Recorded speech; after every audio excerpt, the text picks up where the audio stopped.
ಆಕಾಶವಾಣಿ. ವಾಹಿಗುರು ವಾಹಿಗುರು ವಾಹಿಗುರು ವಾಹಿಗುರು. ಗುರುನಾನಕರು ಭಾವೈಕ್ಯತೆಯ ಝಿರಾ ವಿಶೇಷ ರೂಪಕ.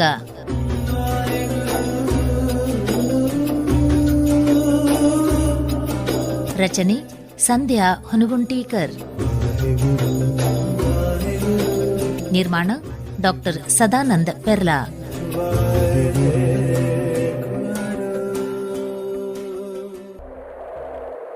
ನಮ್ಮ ಭಾರತವು ಅನಾದಿ ಕಾಲದಿಂದಲೂ ದಟ್ಟವಾದ ಸಂಸ್ಕೃತಿಯ ಕುಂಭವನ್ನು ಹೊತ್ತು ನಿಂತ ದೇಶವಾಗಿದೆ. ಕಾಲಾನುಕ್ರಮದಲ್ಲಿ ನಡೆಯುವ ಸಂಘರ್ಷ, ಸಂಕ್ರಮಣ ಮತ್ತು ಸುಧಾರಣೆಯು ಚಲನಶೀಲ ಹಾಗೂ ಜೀವಂತಿಕೆಯ ಬಹುಮುಖ್ಯ ಲಕ್ಷಣ. ಶಿಲಾಯುಗದಿಂದಲೂ ಇಂದಿನವರೆಗೆ ನಡೆದು ಬಂದ ಸಮಾಜದ ಅನೇಕ ವಲಯಗಳ ಪರಿಕ್ರಮದಲ್ಲಿ ಹಲವಾರು ಮೈಲುಗಲ್ಲುಗಳಾಗಿವೆ. ವೈಚಾರಿಕ ಸಂಘರ್ಷವು ಅನೇಕ ನವನವೀನ ಜ್ಞಾನಧಾರೆಗೆ ಕಾರಣವಾಗುತ್ತದೆ. ಇಂಥದ್ದೇ ಒಂದು ಸಂಘರ್ಷದಲ್ಲಿ ಉದಯಿಸಿದ ವ್ಯಕ್ತಿತ್ವವೇ ಗುರುನಾನಕ್. ಧರ್ಮಗಳಲ್ಲಿಯ ಲೋಪದೋಷಗಳನ್ನ, ಡಂಬಾಚಾರವನ್ನ, ಮೌಢ್ಯವನ್ನ ತುಂಬಾ ದಿಟ್ಟತನದಿಂದ ಪ್ರಶ್ನಿಸಿದ, ಖಂಡಿಸಿದ ನಾನಕರು ಈಗ ಪಾಕಿಸ್ತಾನಕ್ಕೆ ಸೇರಿರುವ ತಳವಂಡಿ ಎಂಬ ಊರಿನಲ್ಲಿ ಏಪ್ರಿಲ್ 15, 1469 ಹಿಂದೂ ಕುಟುಂಬದ ಬಾಬಾ ಮೆಹ್ತಾ ಕಲು ಮತ್ತು ಮಾತಾ ತೃಪ್ತಾ ಅವರ ಉದರದಲ್ಲಿ ಕಾರ್ತಿಕ ಮಾಸದ ಪೌರ್ಣಿಮೆಯ ದಿನವನ್ನು ಗುರುನಾನಕ್ ಜಯಂತಿ ಎಂದು ಈಗಲೂ ಆಚರಿಸುತ್ತಿದ್ದೇವೆ.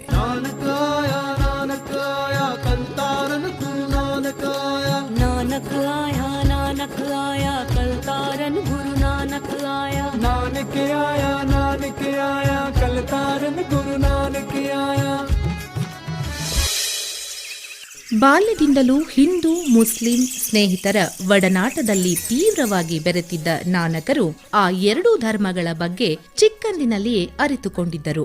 ಸಿದ್ಧಪಠ್ಯ ಆಧಾರಿತ ಶಿಕ್ಷಣದಲ್ಲಿ ಅಷ್ಟೊಂದು ಆಸಕ್ತಿ ತೋರದ ಬಾಲಕ ನಾನಕರು ಪಠ್ಯೇತರ ಜ್ಞಾನದಲ್ಲಿ ಮನಸ್ಸನ್ನು ತೊಡಗಿಸಿಕೊಂಡಿದ್ದರು. ಅರ್ಥವಿಲ್ಲದ ಉದ್ದೇಶರಹಿತ ಆಚರಣೆಗಳನ್ನು ಸ್ಪಷ್ಟವಾಗಿ ನಿರಾಕರಿಸುವ ಧೈರ್ಯ ಮತ್ತು ಸ್ಪಷ್ಟತೆ ನಾನಕರಿಗೆ ಇತ್ತು. ಹಾಗಾಗಿ ಅವರು ಪಾರಂಪರಿಕವಾಗಿ ಆಚರಿಸುವ ಪವಿತ್ರವಾದ ದಾರವನ್ನು ಧರಿಸುವ ಕಾರ್ಯಕ್ರಮದ ಅರ್ಥ, ಉದ್ದೇಶವನ್ನು ಪ್ರಶ್ನಿಸುತ್ತಾ, ನಾನು ಎಲ್ಲ ಧರ್ಮಕ್ಕಿಂತಲೂ ಉತ್ಕೃಷ್ಟವಾದ ದಾರವನ್ನೇ ಧರಿಸುವೆ ಎಂದು ಧೈರ್ಯದಿಂದ ಹೇಳಿದರು. ಶಾಲೆಯಲ್ಲಿ ಒಂದೊಮ್ಮೆ ಶಿಕ್ಷಕರು ಮೊದಲ ವರ್ಣಮಾಲೆಯ ಅರ್ಥವನ್ನು ಕೇಳಿದಾಗ ವರ್ಣಮಾಲೆಯ ಅಂತರಾತ್ಮದ ಅರ್ಥ ಸ್ವರೂಪ ನೀಡಿ ವಿವರಿಸಿದರಂತೆ. ಆ ರೀತಿ ಹೇಳಿದಾಗ ಗುರುಗಳೇ ಅವಾಕ್ಕಾದರಂತೆ.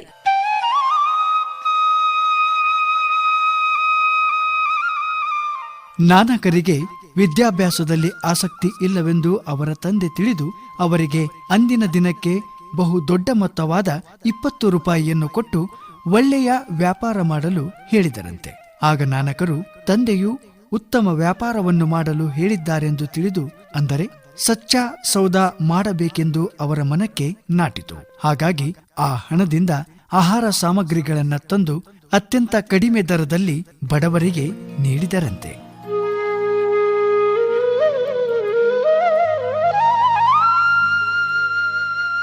ಗುರುನಾನಕರ ಈ ರೀತಿಯ ನಡವಳಿಕೆಗೆ ಅವರ ಪಾಲಕರು ಬೇಸತ್ತು ಹೋದಾಗ ಅವರ ಪ್ರೀತಿಯ ಅಕ್ಕ ನಾನಕಿ ತಂದೆ ತಾಯಿಗಳಿಗೆ, ನೀವು ಅವನನ್ನು ದಂಡಿಸಬೇಡಿ, ತಮ್ಮನೆಗೆ ನಾನು ತಿಳಿ ಹೇಳುವೆ ಎಂದು ತನ್ನ ಊರಾದ ಸುಲ್ತಾನ್ಪುರಕ್ಕೆ ಕರೆದೊಯ್ದಳು. ಆಕೆಯ ಗಂಡ ಜಾಯರಾಮಜಿಯು ತಾನು ಕೆಲಸ ಮಾಡುವ ಉಗ್ರಾಣದಲ್ಲಿ ನಾನಕರಿಗೂ ಕೆಲಸ ಕೊಡಿಸಿದರು. ಉಗ್ರಾಣದಲ್ಲಿ ಆಹಾರ ಕಾಳುಗಳನ್ನು ಅಳೆದುಕೊಡಬೇಕಾದ ಸಂದರ್ಭದಲ್ಲಿ ಹಿಂದಿಯಲ್ಲಿ 1, 2, 3 ಎಂದು ಹೇಳುತ್ತಾ 13 ಅಂದರೆ 13 ಎಂಬ ಅಂಕಿ ಬರುತ್ತಲೇ ಇದು ಭಗವಂತನಿಗೆ ಎಂದು, ಆತನ ದಯೆ ಎಂದು, 13 ಎಂದರೆ ನಿನ್ನದು ಎಂಬ ಭಾವ ನಾನಕರಿಗೆ ಹೊಳೆದು ಅದನ್ನು ಬಡವರಿಗೆ ನೀಡಿ ಬಿಡುತ್ತಿದ್ದರಂತೆ.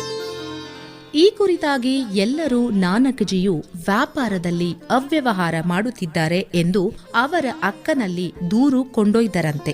ಮುಂದೆ ಉಗ್ರಾಣದ ಮಾಲೀಕರ ಎದುರು ವಿಚಾರಣೆ ನಡೆದು ಅಲ್ಲಿ ಎಲ್ಲಾ ಲೆಕ್ಕಪತ್ರವು ಸರಿಯಾಗಿ ಇದ್ದದ್ದು ಕಂಡುಬಂದಿತು. ಹೀಗೆ ಒಳ್ಳೆಯ ಸಂಕಲ್ಪದಿಂದ ಮಾಡಿದ ಕೆಲಸ ಒಳ್ಳೆಯದೇ ಆಗುತ್ತದೆ.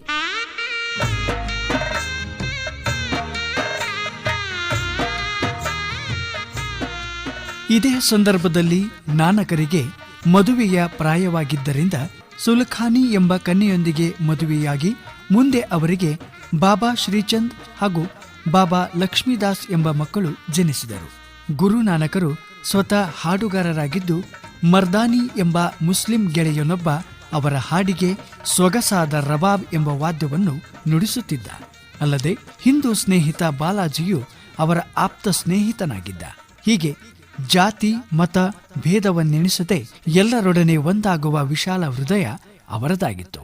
सत करतार बोल दीर बाब गुरु नानक दी, बोल दीर बाब गुरु नानक दी, बोल दीर बाब बाबे नानक दी.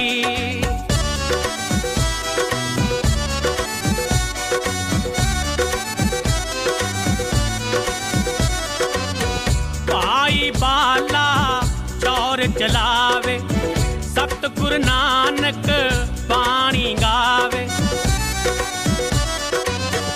मर्दाना रबाब बजावे, पत्थर दिलानू मोम बनावे, हमें दे आरोगियां नू ढोल दी रबाब, ढोल दी रबाब गुरु नानक दी. सत करतार बोल दी रबाब गुरु नानक दी, बोल दी रबाब बाबे नानक दी. ದಿನಗಳೆದಂತೆ ಗುರುನಾನಕರು ಲೌಕಿಕ ಬದುಕಿನಿಂದ ವಿಮುಖರಾಗುತ್ತಾ ಪಾರಮಾರ್ಥದ ಕಡೆಗೆ ಸಂಪೂರ್ಣವಾಗಿ ತಮ್ಮನ್ನು ಸಮರ್ಪಿಸಿಕೊಂಡರು. ಬಡವರ ಶ್ರಮಿಕರ ಪಕ್ಷಪಾತಿಯಾದ ನಾನಕರು ತಮ್ಮ ಬದುಕಿನುದ್ದಕ್ಕೂ ಮಾನವೀಯತೆಯನ್ನೇ ಸಾರುತ್ತಾ ನಡೆದರು. ಅವರು ಜೀವನದ ಉತ್ಕೃಷ್ಟ ಮೌಲ್ಯಗಳನ್ನು ಅನೇಕ ವಿಧದ ಹಾಡುಗಳ ಮೂಲಕ ಜನರಿಗೆ ಅರ್ಥೈಸುತ್ತಾ ಹೋದರು. ಅವರಿಂದ ಬಂದ ಆ ನುಡಿಗಳೇ ಗುರುಬಾನಿ ಎಂದು ಕರೆಯಲಾಯಿತು. मेरे साहिब कौन जाने गुण तेरे, कौन जाने गुण तेरे, मेरे साहिब कौन जाने गुण तेरे, कौन जाने गुण तेरे. ಸಮಾಜದ ಅಂಕುಡೊಂಕುಗಳನ್ನ ನೇರ್ಪಡಿಸುವ ಹೊಣೆ ಹೊತ್ತ ಗುರುನಾನಕರು ಜಗದ ಉದ್ದಗಲಕ್ಕೂ ತಮ್ಮ ಶಿಷ್ಯ ಮಿತ್ರರೊಂದಿಗೆ ಪ್ರವಾಸ ಕೈಗೊಂಡರು. ಅರೇಬಿಯಾದ ಇಬಿಯಾನ್ ಬಟೂಟಾ ಎಂಬ ಒಬ್ಬ ಧಾರ್ಮಿಕ ಸಂತ ಇಂತಹ ದೀರ್ಘವಾದ ಪ್ರವಾಸ ಕೈಗೊಂಡದ್ದು ದಾಖಲೆಯಾದರೆ, ಗುರುನಾನಕ್ ಜಿ ಅವರು ಈ ರೀತಿಯ ಪ್ರವಾಸ ಮಾಡಿದ ಜಗತ್ತಿನ 2ನೆಯ ಪ್ರವಾಸಿಯಾಗಿದ್ದಾರೆ. ಇಂತಹ ಧಾರ್ಮಿಕ ಪ್ರವಾಸವನ್ನು ಕೈಗೊಳ್ಳುವುದಕ್ಕೆ ಉದಾಸಿ ಎಂದು ಹೆಸರು. ಹೀಗೆ ನಾನಕ್ ಅವರು 4 ಬಾರಿ ಉದಾಸಿಯನ್ನು ಕೈಗೊಂಡಿದ್ದಾರೆ. Sri Lanka, Iran, Israel, Mecca, Medina, Tashkent, China, Syria, ಕಜಬೈಕಿಸ್ತಾನ್ ಹೀಗೆ ಭಾರತ ದೇಶದ ಆಚೆ ಅವರು ಪ್ರವಾಸ ಮಾಡಿದ್ದಾರೆ. ಇಂತಹ ಪ್ರವಾಸದಲ್ಲಿ ನಾನಕರು ತಮ್ಮ ಪ್ರಖರವಾದ ವಿಚಾರಗಳು ಮತ್ತು ಚಿಂತನೆಯಿಂದ ಜನರಲ್ಲಿ ಪರಿವರ್ತನೆಯನ್ನು ತಂದರು. ಹೀಗಾಗಿ ಜಗತ್ತಿನಾದ್ಯಂತ ನಾನಕರ ಅನುಯಾಯಿಗಳು ಲೆಕ್ಕವಿಲ್ಲದಷ್ಟು ಜನರಿದ್ದಾರೆ. ಶ್ರೀಲಂಕಾದಲ್ಲಿ ಅವರನ್ನು ನಾನಕಾಚಾರ್ಯ ಎಂದು, ನೇಪಾಳದಲ್ಲಿ ನಾನಕ ಋಷಿ ಎಂತಲೂ ಮತ್ತು ಟಿಬೆಟಿನಲ್ಲಿ ನಾನಕ್ ಲಾಮಾ ಎಂದು ಕರೆಯುತ್ತಾರೆ. ಭಾರತದ ಪೂರ್ವ ಪಶ್ಚಿಮಕ್ಕೆ, ಉತ್ತರ ದಕ್ಷಿಣಕ್ಕೂ ಸತತವಾಗಿ ಉದಾಸಿಯನ್ನು ಆಚರಿಸಿದ ನಾನಕರು ಮಧ್ಯಪ್ರದೇಶ್, ಕರ್ನೂಲ್, ತಮಿಳುನಾಡು, ಕೇರಳ, ಗೋವಾ, ಗುಜರಾತ್, ನಾಂದೇಡ್, ಗೋಲ್ಕೊಂಡ, ಕರ್ನಾಟಕ ಹೀಗೆ ದೀರ್ಘವಾದ ಪ್ರವಾಸದಿಂದ ದೇಶದಲ್ಲಿಯ ಮನೆ ಮನೆಯನ್ನು ಮನಗಳನ್ನು ತಟ್ಟಿದರು.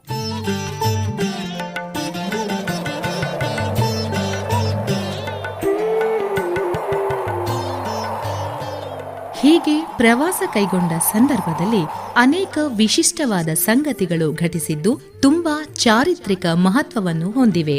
ಒಂದು ಬಾರಿ ನಗರವೊಂದನ್ನು ಪ್ರವೇಶಿಸಿದ ನಾನಕರು ಬಡವನಾದ ಲಾಲು ಎಂಬ ಬಡಿಗನೊಬ್ಬನ ಮನೆಯಲ್ಲಿ ಆಶ್ರಯ ಪಡೆದರು. ಆದರೆ ಅದೇ ನಗರದಲ್ಲಿ ಮಾಲಿಕ್ ಬಾಗೋ ಎಂಬ ಶ್ರೀಮಂತ ವ್ಯಕ್ತಿ ಅವರ ಈ ರೀತಿಯನ್ನು ಖಂಡಿಸಿ, ನೀವು ಅಂತಹ ಬಡವನ ಮನೆಯಲ್ಲಿ ಆತಿಥ್ಯ ಸ್ವೀಕರಿಸುವುದು ಸಲ್ಲದ ಮಾತು. ನಮ್ಮ ಅರಮನೆಯಂತಹ ಬಂಗಲೆಯಲ್ಲಿ ತಾವು ಇದ್ದು ಸತ್ಕಾರವನ್ನು ಸ್ವೀಕರಿಸಬೇಕು ಎಂದು ಅಹಂಭಾವದಿಂದ ನಾನಕರನ್ನು ಆಮಂತ್ರಿಸಿದನು. ಆಗ ನಾನಕರು ಒಂದು ಪ್ರಾಯೋಗಿಕ ಪರೀಕ್ಷೆಯನ್ನು ಮಾಡಿ ತೋರಿದರು. ಗುರುಗಳು ಲಾಲು ಮತ್ತು ಬಾಗೋ ಇಬ್ಬರ ಮನೆಯಲ್ಲಿ ಮಾಡಿದ ರೊಟ್ಟಿಯನ್ನು ತರಲು ಹೇಳಿದರು. ಲಾಲುನ ರೊಟ್ಟಿಯನ್ನು ನಾನಕರು ತಮ್ಮ ಅಂಗೈಯಲ್ಲಿ ಹಿಡಿದು ಗಟ್ಟಿಯಾಗಿ ಹಿಂಡಿದಾಗ ಹಾಲು ಸುರಿಯಿತು. ಅದೇ ಶ್ರೀಮಂತ ಬಾಗೋನ ರೊಟ್ಟಿ ಹಿಂಡಿದಾಗ ರಕ್ತ ಸುರಿಯಿತು. ಆಗ ನಾನಕರು ಅಲ್ಲಿ ನೆರೆದ ಜನರಿಗೆ, ಲಾಲುನ ರೊಟ್ಟಿಯಲ್ಲಿ ಶ್ರಮದ ಸಿಹಿ ಇದೆ, ಆದರೆ ಬಾಗೋನ ರೊಟ್ಟಿಯಲ್ಲಿ ಬಡವರ ಶೋಷಣೆಯ ರಕ್ತವಿದೆ. ಬಡವರನ್ನು ದೋಚಿದ, ಹಿಂಸೆಯಿಂದ ಮಾಡಿದ ರೊಟ್ಟಿಯನ್ನು ನಾನು ಹೇಗೆ ತಿನ್ನಲಿ ಎಂದರು. ಆಗ ಬಾಗೋಗೆ ತನ್ನ ತಪ್ಪಿನ ಅರಿವಾಗಿ ನಾಚಿಕೆ ಪಟ್ಟುಕೊಂಡ. ಮುಂದೆ ತನ್ನನ್ನು ತಾನು ತಿದ್ದಿಕೊಂಡು ಅವರ ಆಪ್ತ ಅನುಯಾಯಿಯಾದ.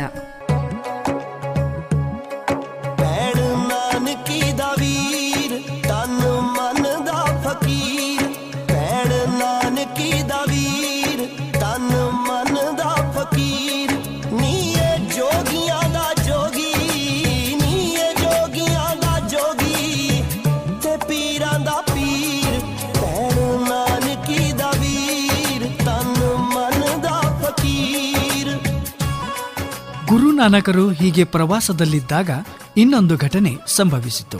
ಹಸನ್ ಅಫ್ದಲ್ ಎಂಬಲ್ಲಿ ವಲಿ ಕಂದಾರಿ ಎಂಬ ಅತ್ಯಂತ ದುರಾಸೆಯುಳ್ಳ ವ್ಯಕ್ತಿಯೊಬ್ಬನಿದ್ದ. ಅವನ ಮನೆಯ ಪಕ್ಕದಲ್ಲಿ ನೀರಿನ ಝರಿಯೊಂದು ಹರಿಯುತ್ತಿತ್ತು.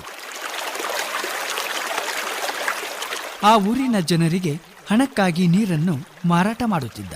ಇಡೀ ಊರಿಗೆ ಅದೊಂದೇ ನೀರಿನ ಝರಿ ಇದ್ದುದರಿಂದ ಜನರಿಗೂ ಅದರ ಅನಿವಾರ್ಯತೆ ಇತ್ತು. ಆ ಊರಿಗೆ ನಾನಕರು ಬಂದಾಗ ಆ ಜನರಿಗೆ ಅವರಲ್ಲಿಯ ಅಪೂರ್ವವಾದ ತೇಜಸ್ಸನ್ನು ಕಂಡು ವಿಶ್ವಾಸ ಮೂಡಿತು. ಅವರನ್ನು ಗೌರವದಿಂದ ಕಾಣತೊಡಗಿದರು. ಗುಂಪು ಗುಂಪಾಗಿ ಜನರು ಬಂದು ನಾನಕರ ಉಪದೇಶಗಳನ್ನ ಕೇಳಿ ಪ್ರೇರಣೆಗೊಂಡರು. ಹೀಗೆ ಪ್ರಭಾವಗೊಂಡ ಜನರಲ್ಲಿ ಹಿಂದೂ ಮತ್ತು ಮುಸ್ಲಿಂ ಎರಡೂ ಧರ್ಮದವರಿದ್ದರು. ವಲಿ ಕಂದಾರಿ ಮನೆಯ ಪಕ್ಕದ ಝರಿಯ ನೀರನ್ನು ಕೇಳಲು ಬಂದ ಜನರಿಗೆ, ನಿಮ್ಮ ಗುರು ನಾನಕರನ್ನ ಕೇಳಿ ಅವರಿಂದಲೇ ನೀರು ಪಡೆಯಿರಿ ಎಂದು ವ್ಯಂಗ್ಯದಿಂದ ಹೇಳಿ ಕಳುಹಿಸಿದನು. ಹಣ ಕೊಡದೆ ನೀರು ಸಿಗುವುದಿಲ್ಲ ಎಂದು ನಿರಾಕರಿಸಿದನು. ಹೀಗೆ 2-3 ಬಾರಿ ಮನವಿ ಮಾಡಿದರೂ ಕೊಡಲಿಲ್ಲ. ಆಗ ಗುರುನಾನಕರು ತಮ್ಮ ಬಳಿ ಇದ್ದ ಒಂದು ಕೋಲಿನಿಂದ ನೆಲಕ್ಕೆ ಬಡಿದರು. ತಕ್ಷಣ ಅಲ್ಲಿ ಅತ್ಯಂತ ರಭಸದಿಂದ ಹಾಲು ಚಿಮ್ಮಿದಂತೆ ನೀರು ಚಿಮ್ಮಿತು.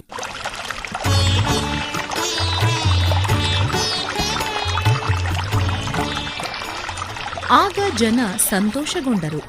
ಆದರೆ ವಲಿಗೆ ನಾನಕರ ಮೇಲೆ ಇನ್ನೂ ಮತ್ಸರ ಹೆಚ್ಚಾಗಿ ಅವರನ್ನು ಕೊಲ್ಲಲೆಂದು ಬೆಟ್ಟದ ಮೇಲಿನ ಗುಂಡುಕಲ್ಲು ಒಂದನ್ನು ಉರುಳಿಸಿದ. ಜನರು ಗುರುವನ್ನು ತಕ್ಷಣವೇ ಅಲ್ಲಿಂದ ಪಕ್ಕಕ್ಕೆ ಸರಿಯಲು ಕೂಗಿಕೊಂಡರು. ಆದರೆ ನಾನಕರು ಸ್ವಲ್ಪವೂ ವಿಚಲಿತರಾಗದೆ ತಮ್ಮ ಅಂಗೈಯಿಂದ ಆ ಕಲ್ಲನ್ನು ತಡೆದರು. ಆಗ ಅದು ಗಾಳಿಯಲ್ಲಿಯೇ ನಿಂತುಕೊಂಡಿತು. ಎಲ್ಲರೂ ಚಕಿತರಾದರು. ಇದನ್ನು ಕಂಡ ವಲಿಯೂ ಕೂಡ ಅಚ್ಚರಿಗೊಂಡ. ಈ ಘಟನೆಯಿಂದ ನಾನಕ್ಜಿಯವರಲ್ಲಿ ನಿಜವಾಗಿಯೂ ದೈವಿ ಶಕ್ತಿ ಇದೆಯೆಂದು ಒಪ್ಪಿಕೊಂಡು ಶರಣಾಗತನಾಗಿ ಮುಂದೆ ಊರ ಜನರಿಗೆ ಪುಕ್ಕಟೆಯಾಗಿ ನೀರು ನೀಡಲು ಒಪ್ಪಿಕೊಂಡನು.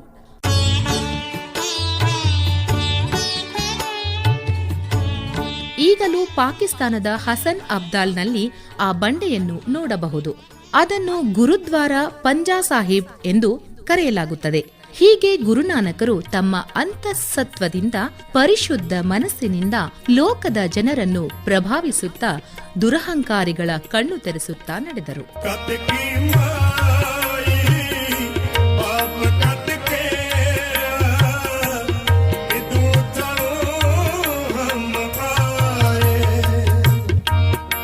ಹದಿನೈದುನೂರ 10 ಮತ್ತು 1514 ನಡುವೆ ಭಾರತದ ದಕ್ಷಿಣ ಭಾಗಕ್ಕೆ ಪ್ರವಾಸಗೈಯುತ್ತಾ ಕರ್ನೂಲ್, ತಮಿಳುನಾಡು, ಕೇರಳ, ಗುಜರಾತ್, ಗೋವಾ ಹೀಗೆ ಸಾಗುವಾಗ ನಾಂದೇಡ್, ಗೋಲ್ಕೊಂಡಕ್ಕೂ ಪ್ರವಾಸ ಮಾಡಿದ ಗುರುನಾನಕರು ಕರ್ನಾಟಕದ ಬೀದರ್ ಹಾಗೂ ಗುಲ್ಬರ್ಗಾಕ್ಕೂ ಬಂದಿದ್ದರು. ಬೀದರಿಗೆ ಗುರುನಾನಕರು ಭೇಟಿ ನೀಡಿದಾಗ ಜಲಾಲುದ್ದೀನ್ ಹಾಗೂ ಯಾಕೂಬ್ ಅಲಿ ಎಂಬ ಇಬ್ಬರು ಮುಸ್ಲಿಂ ಫಕೀರರು ಭೇಟಿಯಾದರು. ಬೀದರಿನಲ್ಲಿ ಅತಿಯಾಗಿ ಕಾಣಿಸಿಕೊಂಡಿದ್ದ ನೀರಿನ ಕ್ಷಾಮವನ್ನು ಗುರುನಾನಕರಲ್ಲಿ ವಿವರಿಸಿದರು.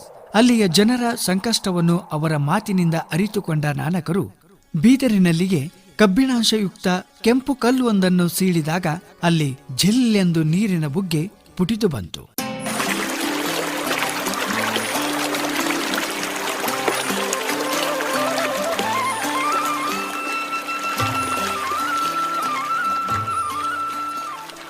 ಇಂದಿಗೂ ಆ ನೀರಿನ ಸೆಲೆ ಒಂದು ದಿನವೂ ಬತ್ತಲಾರದೆ ಅಮೃತದಂತಹ ತಿಳಿ ನೀರಿನಿಂದ ಜನರ ನೀರಿನ ಬವಣೆ ತಣಿಸಿದೆ. ಹಾಗಾಗಿ ಆ ನೀರಿನ ಬುಗ್ಗೆಯನ್ನು ನಾನಕ್ ಜೀರಾ ಎಂದು ಕರೆಯಲಾಗಿದ್ದು, ಬೀದರಿನಲ್ಲಿ ನಾನಕರು ಅಂದು ಪಾದಸ್ಪರ್ಶ ಮಾಡಿದ ಕ್ಷಣಗಳು ಮಹತ್ವದ ಐತಿಹ್ಯವಾಗಿವೆ. ಈಗಲೂ ಇಲ್ಲಿಗೆ ಬಂದ ಯಾತ್ರಾರ್ಥಿಗಳು ನಾನಕ್ ಜೀರಾದ ಪವಿತ್ರವಾದ ಶುದ್ಧವಾದ ನೀರನ್ನು ಶ್ರದ್ಧೆ ಮತ್ತು ಪೂಜನೀಯ ಭಾವದಿಂದ ಕುಡಿಯುತ್ತಾರೆ.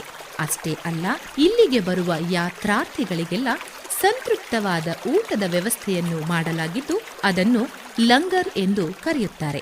ನಾನಕರ ಮನದಾಸೆಯಂತೆ ಜಗದಲ್ಲಿ ಯಾರು ಉಪವಾಸದಿಂದ ಬಳಲಬಾರದು ಎಂಬಂತೆ ಇಲ್ಲಿ ಯಾವುದೇ ಜಾತಿ ಭೇದ ಭಾವವಿಲ್ಲದೆ ಎಲ್ಲರೂ ಒಟ್ಟಿಗೆ ಕುಳಿತು ಭೋಜನ ಮಾಡುವ ಉತ್ತಮವಾದ ಅವಕಾಶವಿದೆ. ಗುರುನಾನಕರು ಕರುಣಿಸಿದ ಜಿರಾ, ಅವರ ಸಂದೇಶಗಳು, ಹಸಿದವರಿಗೆ ಪ್ರಸಾದ ನೀಡುವ ಲಂಗರ್ಗಳು ಇಂದಿಗೂ ನಿತ್ಯ ನಿರಂತರವಾಗಿ ನಡೆಯುತ್ತಿವೆ ಎನ್ನುತ್ತಾರೆ ಬೀದರಿನ ಮನ್ಪ್ರೀತ್ ಸಿಂಗ್ ಬಂಟಿ. ಬೀದರ್ ಗುರುದ್ವಾರ ಶ್ರೀ ನಾನಕ್ ಜೀರಾ ಸಾಹೇಬ್ ನಲ್ಲಿ 552 ಗುರುನಾನಕ್ ದೇವ್ಜಿಯವರ ಜನ್ಮೋತ್ಸವ ನಾವು ಇಲ್ಲಿ ಮಾಡ್ತಾ ಇದೀವಿ. ಇದು ಬೀದರ್ ಗುರುದ್ವಾರ ಇತಿಹಾಸ ಅಂದ್ರೆ ಇಲ್ಲಿ 509 ವರ್ಷ ಹಿಂದೆ ಗುರುನಾನಕ್ ದೇವ್ಜಿ ಇಲ್ಲಿ ಬಂದಿದ್ರು, ಇಲ್ಲಿ ಜಪ ತಪ ಮಾಡಿದ್ರು. ಇಲ್ಲಿ ನೀರಿಂದು ಬಹಳ ಸಮಸ್ಯೆ ಇತ್ತು. ಆ ಸಮಸ್ಯೆ ನೋಡಿ ಗುರುನಾನಕ್ ದೇವ್ಜಿಯವರು ಒಂದು ಕಲ್ ತೆಗ್ದಿದ್ರು. ಅದೇ ಅಲ್ಲಿಂದು ತೆಗ್ದಿದ್ರೆ ಅಲ್ಲಿ ಒಂದು ಸ್ಪ್ರಿಂಗ್ ವಾಟರ್ ಬಂದಿದೆ, ಅದು ಜರ್ನಾ ಈಗನೂ ಹಂಗೆ ನಡೀತಾ ಇದೆ. ಅದು ಜರ್ನಾ ಸ್ವೀಟ್ ವಾಟರ್ ಈಗನೂ ಇದೆ. ಎಲ್ಲರೂ ಭಕ್ತರು ಯಾರು ಪೂರ ವರ್ಲ್ಡ್ ಇನ್ ಬರ್ತಾರೆ ಇಲ್ಲಿ ಬಂದು ಅವರು ಇಲ್ಲಿಂದು ನೀರದು ಜಲ್ ಅಂತ ನಾವು ಹೇಳ್ತಿದೀವಿ, ಜಲ್ ಎಲ್ಲರೂ ತಕೊಂಡು ಹೋಗ್ತಿದ್ದಾರೆ ಇಲ್ಲಿಂದು. ಅದೇ ಇಲ್ಲಿ ಅವರು ಭಕ್ತರವರು ಬಂದು ದರ್ಶನ ತಗೋತಾರೆ. ಇಲ್ಲಿ ಗುರುದ್ವಾರ ನಲ್ಲಿ ಇಲ್ಲಿ ನಮ್ಮ ಹತ್ರ ಲಂಗರ್ 24 hours ನಡೀತಾ ಇದೆ. ಯಾವಾಗ್ಲಿಂದು ಗುರುದ್ವಾರ ಇಲ್ಲಿ ಸ್ಥಾಪನಾ ಆಯಿತು ಅವಾಗ್ಲಿಂದು ಈ ಥನಾನು ಲಂಗರ್ 24 hours ನಡೀತಾ ಇದೆ. ದಿನ ಅರೌಂಡ್ 10,000 ಜನ ಇಲ್ಲಿ ಊಟ ಮಾಡ್ಕೊಂಡು ಹೋಗ್ತಾ ಇದ್ದಾರೆ. ಅದು 24 hours ದಾಸು ಇರುತ್ತೆ ನಮ್ಮ ಹತ್ರ. 24 hours ಇಲ್ಲಿ ಲಂಗರ್ ಯಾವಾಗ್ಲೂ ಬಂದಿದ್ರೆ ದಾಸು ಫುಡ್ ರೆಡಿ ಇರುತ್ತೆ. ಎಲ್ಲೂ ಬಹಳ ಜನ ಬಂದು ಇಲ್ಲಿಂದು ನಾವು ಊಟ ತಗೊಂಡು ಹೋಗ್ತಾರೆ. ಬಹಳ ದರ್ಶನ ಮಾಡ್ಕೊಂಡು ಬಹಳ ಸ್ನೇಹದಿಂದ ಸನ್ಮಾನದಿಂದ ಅವರು ದರ್ಶನ ತಗೊಂಡು ಮಾಡಿ ಆರಾಮ್. ಗುರು ನಾನಕರು ಶರಣರ ನಾಡಾದ ಕಲಬುರಗಿಗೂ ಬಂದಿದ್ದು ಒಂದು ಅವಿಸ್ಮರಣೀಯ ಸಂಗತಿ ಎನ್ನಬಹುದು. ಇಂದಿನ ಗಾಜಿಪುರದಲ್ಲಿ ಅವರು ಕೆಲವು ದಿನ ತಂಗಿದ್ದರು ಎಂದು ಅನೇಕರಿಂದ ತಿಳಿದು ಬರುತ್ತದೆ. ಆ ನೆನಪಿಗಾಗಿ ಸಿಖ್ ಬಾಂಧವರು ಗುರುದ್ವಾರವನ್ನ ಕಟ್ಟಲು ಅನುಮತಿ ಕೇಳಿದಾಗ ಸುಮಾರು 50 ವರ್ಷಗಳ ಹಿಂದೆ ಆಗಿನ ಜಿಲ್ಲಾಧಿಕಾರಿಯಾಗಿದ್ದ ಪ್ರತಾಪ್ ಸಿಂಗ್ ದರ್ದಿ ಅವರು ಗುರುದ್ವಾರ ನಿರ್ಮಿಸಲು ಅನುಮತಿ ನೀಡಿದ್ದರು. ಹೀಗೆ ಕಲಬುರಗಿಯಲ್ಲಿಯ ಗುರುದ್ವಾರಕ್ಕೂ ಕೂಡ ಒಂದು ಐತಿಹಾಸಿಕ ಮಹತ್ವದ ಕಾರಣವಿದೆ. ಗುರು ನಾನಕರು ಕಲಬುರಗಿಗೆ ಭೇಟಿ ನೀಡಿದ ಸಂದರ್ಭವನ್ನು ಹಾಗೂ ನಾನಕರ ಸಂದೇಶಗಳನ್ನು ಸ್ಮರಿಸುತ್ತಾರೆ ಸರ್ದಾರ್ ಕುಲ್ದೀಪ್ ಸಿಂಗ್ ಬೇಡಿ. वाहिगुरु जी का खालसा, वाहिगुरु जी की फतेह। गुरु नानक देव जी का जन्म तलवंडी में हुआ था 1469 में। गुरु नानक देव जी का संदेश दुनिया के लिए एक ही था, एक ओंकार। एक ओंकार का मतलब परमात्मा, वाहिगुरु, अकाल पुरख सब एक है। इसके मानने के तरीके अलग अलग हैं, मगर वाहिगुरु एक है, परमात्मा एक है। गुरु नानक देव जी का उपदेश दुनिया के लिए यही था कि नाम जपो, वर्ण छको और कीर्त करो। नाम जपो का मतलब वाहिगुरु को याद करते रहो, अकाल पुरख को, जो जिसको आप गुरु मानते हैं उनको याद करते रहो, उनको अपने आचरण में लो। कीर्त करो का मतलब अपने कर्म अच्छे करो, अच्छा व्यवहार करो, किसी की बुराई मत करो। और वर्ण छको का मतलब किसी ज़रूरतमंद को मदद करो। ये उनके संदेश थे। गुरु नानक देव जी की जीवन में उन्होंने 4 यात्रा की थी। यहाँ पर तीसरी उदासी यात्रा के दौरान गुरु नानक देव जी हैदराबाद बिदर से होते हुए कलबुर्गी को आए थे। यहाँ पर भुईवी गली में वे रुके थे। यहाँ से फिर उन्होंने आगे रामेश्वर के लिए प्रस्थान किया था। और एक संदेश है गुरु नानक देव जी के बारे में। एक बार उनके पिताजी बोले, ले 20 रुपया, जाके आप कारोबार करो, कुछ तो धंधा शुरू करो। गुरु नानक देव जी जैसे 20 रुपये लेके निकले, आगे उनको कुछ संत लोग मिले, साधु संत लोग, जो काफ़ी दिनों से मतलब यात्रा करते हुए आ रहे थे। गुरु नानक देव जी ने देखा काफ़ी भूखे थे, उनको रुकाया, उनकी सेवा में उनको भोजन करवाया। तो अपना भोजन करवा के आप जैसे घर आए, पिताजी बोले क्या करे भाई 20 रुपये का। तो उन्होंने बोला भाई कोई संत महात्मा गुजर रहे थे, लोग उनकी टोली गुजर रही थी, तो मैंने उनको लंगर छकाया, ऐसा उनको भोजन करवाया। तो उनके पिताजी बड़े संतुष्ट हुए। कहने का मतलब तब से लंगर की प्रथा तब से चालू हुई। यही उपदेश है, यही उनका संदेश है। आगे मैं यही कहना चाहता हूँ कि आपस में हम सब प्यार और एकता रखें, भेदभाव किसी से ना रखें, कोई जात पात का भेदभाव ना रखें। यही आज देश को इसी की ज़रूरत है। इसी के साथ मैं अपनी संदेश में समाप्त करना चाहता हूँ। वाहेगुरु जी का खालसा, वाहेगुरु जी की फतेह। कर कृपा तेरे गुण गावा, कर कृपा तेरे गुण गावा।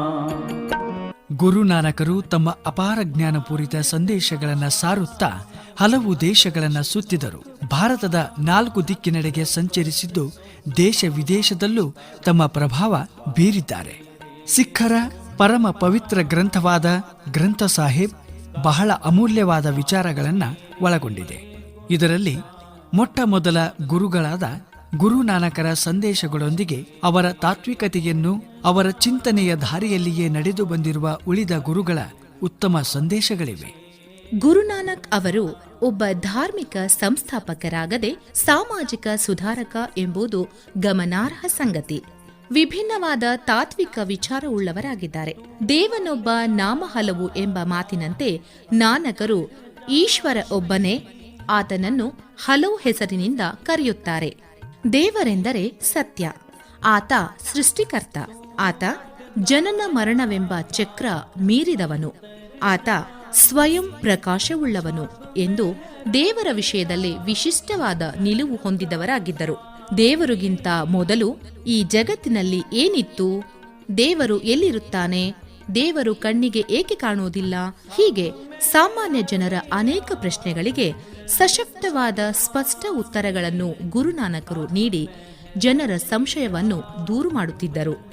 ಕರುಣೆಯೇ ಮಸೀದಿ, ಭಕ್ತಿಯೇ ಚಾಪೆ, ಮನುಷ್ಯತ್ವ ಖುರಾನು, ಸಹನೆ ಸನ್ನಡತೆಗಳೇ ಉಪವಾಸ, ನಡೆವ ಒಳ್ಳೆಯ ದಾರಿಯೇ ಕಾಬಾ ಯಾತ್ರೆ, ಪ್ರಾರ್ಥನೆಯೇ ಜಪಮಾಲೆ. ಹೀಗೆ ಅಮೂಲ್ಯವಾದ ಗುರುಬಾನಿಯಿಂದ ಕೂಡಿದ ಈ ಗ್ರಂಥ ಸಾಹೇಬ ಎಂಬ ಕೃತಿಯು ಜಗತ್ತಿಗೆ ಅನನ್ಯ ಕೊಡುಗೆಯಾಗಿದೆ. ಅಷ್ಟೇ ಅಲ್ಲ, ನಾನಕರ ಪ್ರಭಾವಕ್ಕೆ ಒಳಗಾದ ಮುಂದಿನ ಗುರುಗಳು ಕೂಡ ಅವರ ದಾರಿಯಲ್ಲಿಯೇ ನಡೆದದ್ದು ಬಹು ಮುಖ್ಯವಾದ ಸಂಗತಿ. सब में रविया पूरन प्रभु स्वामी, सब में रविया पूरन प्रभु स्वामी, सब में रविया पूरन प्रभु स्वामी, कर कृपा तेरे गुण गावा। ಗುರು ನಾನಕರಂತೆಯೇ ಸಾಮಾಜಿಕ ಸುಧಾರಣೆಯ ಚಿಂತನೆ ಉಳ್ಳವರು ಗುರು ಅಮರನಾಥ್ ಸಿಂಗ್. ಅವರು ಸತಿ ಪದ್ಧತಿಯ ವಿರುದ್ಧ ತಮ್ಮ ಧ್ವನಿಯನ್ನ ಗಟ್ಟಿಗೊಳಿಸಿದ್ದರು. ಗುರು ನಾನಕರು ಸಮಾನತೆಯ ಹರಿಕಾರರಾಗಿದ್ದು ಸಮಾಜದಲ್ಲಿ ಮಹಿಳೆಯರಿಗೂ ಸಮಾನತೆಯ ಸ್ಥಾನಕ್ಕೆ ಆಗ್ರಹಪಡಿಸುತ್ತಿದ್ದರು. ಮೊಘಲ ಅರಸನಾದ ಬಾಬರನು ಸಾಮ್ರಾಜ್ಯವನ್ನು ವಿಸ್ತರಿಸುತ್ತಾ ದೇಶಗಳ ಮೇಲೆ ದಾಳಿ ಮಾಡುತ್ತಿರುವ ಸಂದರ್ಭದಲ್ಲಿ ಗುರುನಾನಕರು ಹಾಗೂ ಅವರ ಶಿಷ್ಯರು ಬಂಧನಕ್ಕೊಳಗಾದರು. ಬಂಧನದಲ್ಲಿದ್ದ ನಾನಕರು ಸ್ವಲ್ಪವೂ ವಿಚಲಿತಗೊಳ್ಳದೆ ಕಾರಾಗೃಹದ ಶಿಕ್ಷೆಗಳನ್ನು, ಅಲ್ಲಿ ನೀಡುವ ಕಠಿಣವಾದ ಶ್ರಮದ ಕೆಲಸವನ್ನು ನಿರ್ವಹಿಸುತ್ತಾ ಭಗವಂತನ ಧ್ಯಾನದ ಕೀರ್ತನೆಯನ್ನು ಮಾಡುತ್ತಾ ದಿನ ಕಳೆಯುತ್ತಿದ್ದರು. ಈ ಸಂಗತಿ ಬಾಬರನ ಕಿವಿಯವರೆಗೂ ತಲುಪಿ ಆತ ಅದನ್ನು ಪರೀಕ್ಷಿಸಿ ಮನಗಂಡು ಗುರುನಾನಕರು ನಿಜವಾದ ಒಬ್ಬ ಸಂತ ಎಂಬ ತೀರ್ಮಾನಕ್ಕೆ ಬಂದು ಅವರನ್ನು ಬಂಧಮುಕ್ತಗೊಳಿಸಿದ. ಹೀಗೆ ಎಲ್ಲರನ್ನೂ ಸ್ಥಿತಪ್ರಜ್ಞೆಯಿಂದ, ವಿಶ್ವಾಸದಿಂದ, ಪ್ರೀತಿಯಿಂದ ಗೆಲ್ಲುವಂತಹ ವಿಶಾಲ ಹೃದಯ ನಾನಕರದಾಗಿತ್ತು. ಹೀಗೆ ಬದುಕಿನುದ್ದಕ್ಕೂ ಭಗವಂತನ ಚಿಂತನೆ ಹಾಗೂ ಮುಖ್ಯವಾಗಿ ಸಮಾಜದಲ್ಲಿ ಮಾನಸಿಕ ಬೌದ್ಧಿಕ ಪರಿವರ್ತನೆಯನ್ನ ತರಲು ತಮ್ಮ ಬದುಕನ್ನೇ ಮುಡುಪಾಗಿರಿಸಿದರು.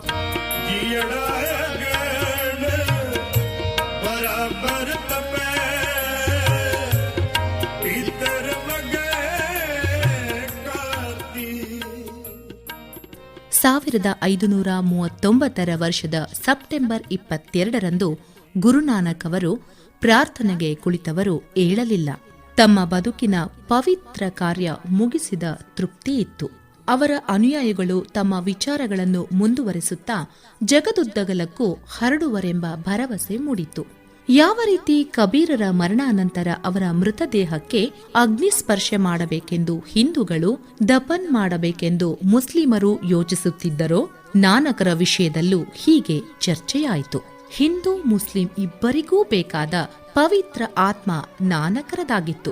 ಇವರ ನೆನಪಿಗಾಗಿ ಮುಸ್ಲಿಮರು, ಹಿಂದೂಗಳು ರಾವಿ ನದಿ ದಂಡೆಯಲ್ಲಿ ಸ್ಮಾರಕ ನಿರ್ಮಿಸಿದರು.